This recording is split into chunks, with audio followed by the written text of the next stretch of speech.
do Senhor, começamos agora o livro de Daniel. Este livro ele contém duas partes. A primeira, histórica, onde Daniel conta as coisas que aconteceram com ele, com Misael, Azarias, Ananias, no tempo do cativeiro. E também algumas revelações que o próprio Jesus deu a Daniel sobre o Apocalipse. Explicando a Bíblia comigo, Pastor Carlos.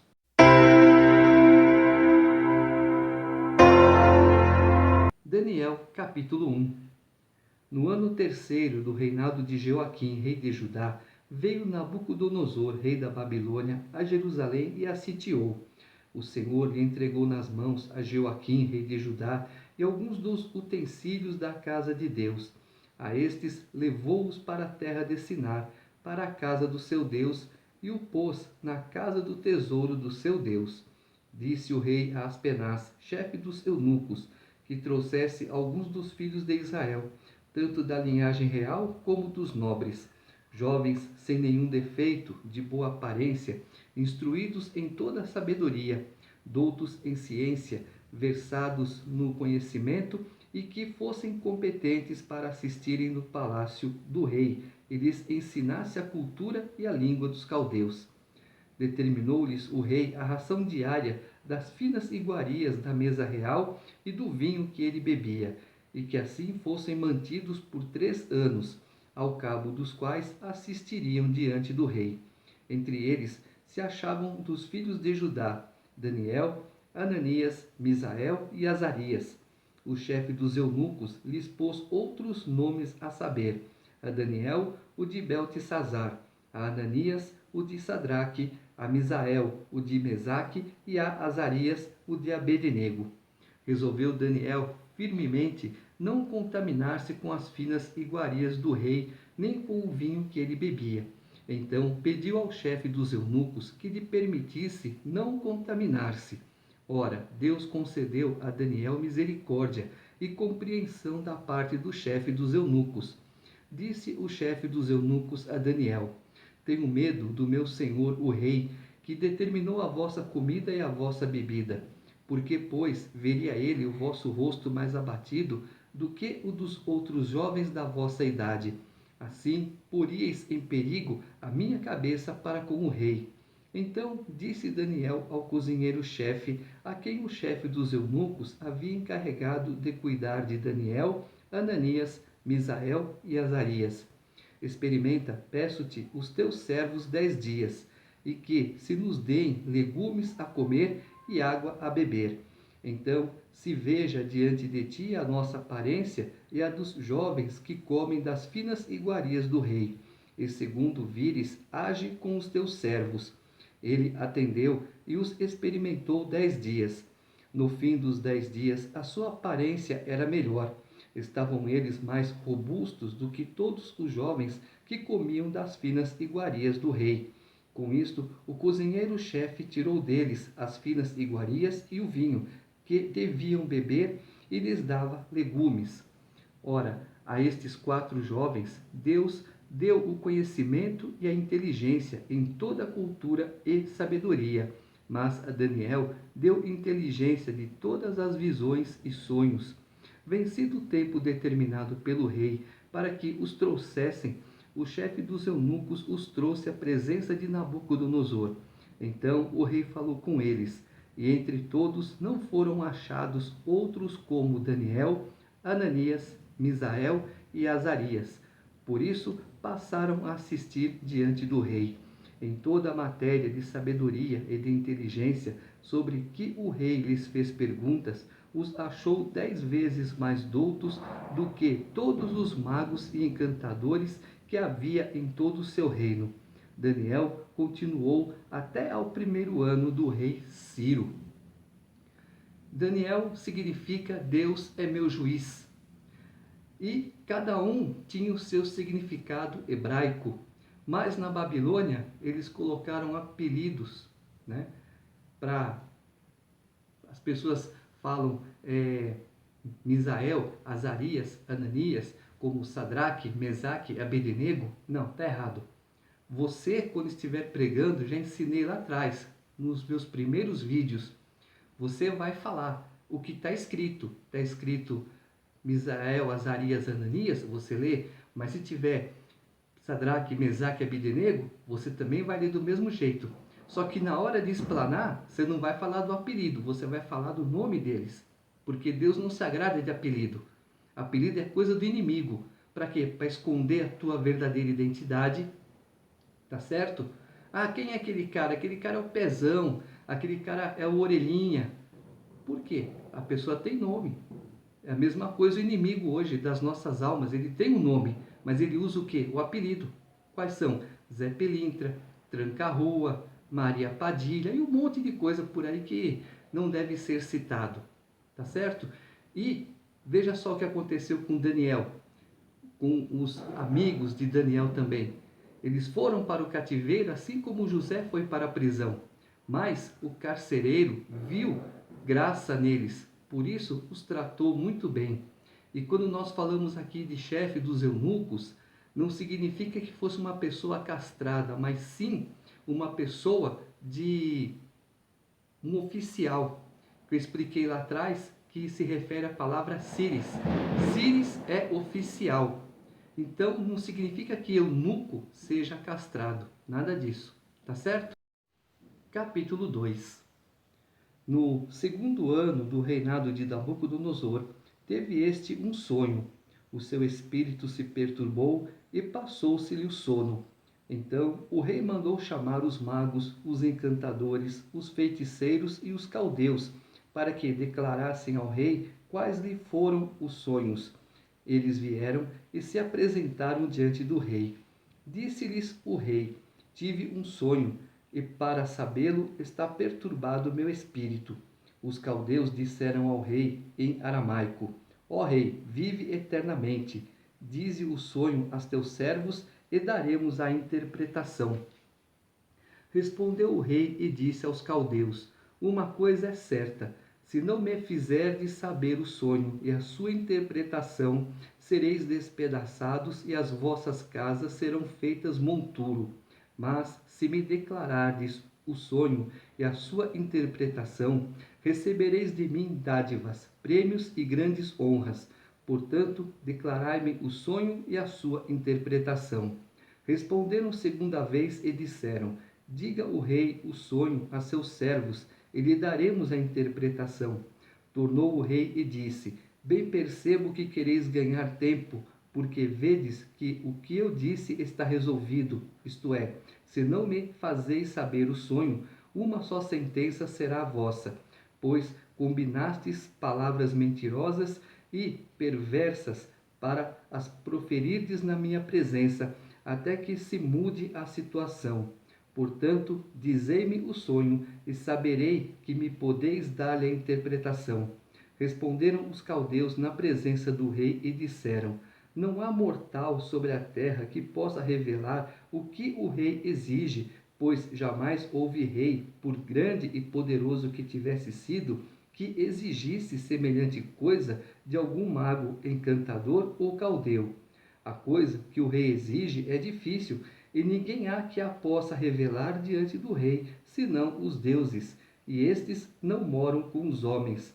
Então o rei muito se irou e enfureceu, e ordenou que matassem a todos os sábios da Babilônia. Saiu o decreto segundo o qual deviam ser mortos os sábios, e buscaram a Daniel e aos seus companheiros para que fossem mortos. Então Daniel falou, avisada e prudentemente, a Arioque, chefe da guarda do rei, que tinha saído para matar os sábios da Babilônia. E disse a Arioque, encarregado do rei: Por que é tão severo o mandado do rei? Então Arioque explicou o caso a Daniel. Foi Daniel ter com o rei e lhe pediu designasse o tempo, e ele revelaria ao rei a interpretação. Então Daniel foi para casa e fez saber o caso a Ananias, Misael e Azarias, seus companheiros, para que pedissem misericórdia ao Deus do céu sobre este mistério, a fim de que Daniel e seus companheiros não perecessem com o resto dos sábios da Babilônia. Então foi revelado o mistério a Daniel numa visão de noite. Daniel bendisse o Deus do céu. Disse Daniel: Seja bendito o nome de Deus, de eternidade a eternidade, porque dele é a sabedoria e o poder. É ele quem muda o tempo e as estações, remove reis e estabelece reis. Ele dá sabedoria aos sábios e entendimento aos inteligentes.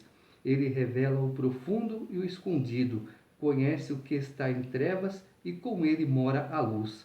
A ti, ó Deus, de meus pais, eu te rendo graças e te louvo, porque me deste sabedoria e poder, e agora me fizeste saber o que te pedimos, porque nos fizeste saber este caso do rei.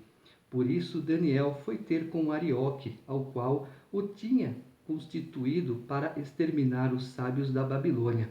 Entrou e lhe disse: Não mates os sábios da Babilônia.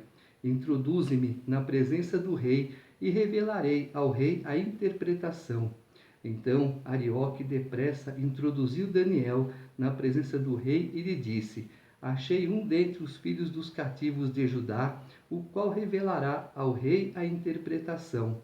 Respondeu o rei e disse a Daniel, cujo nome era Beltesazar: Podes tu fazer-me saber o que vi no sonho e a sua interpretação? Respondeu Daniel na presença do rei e disse: O mistério que o rei exige, nem encantadores, nem magos, nem astrólogos o podem revelar ao rei, mas há um Deus no céu, o qual revela os mistérios, pois fez saber ao rei Nabucodonosor o que há de ser nos últimos dias. O teu sonho e as visões da tua cabeça, quando estavas no teu leito, são estas.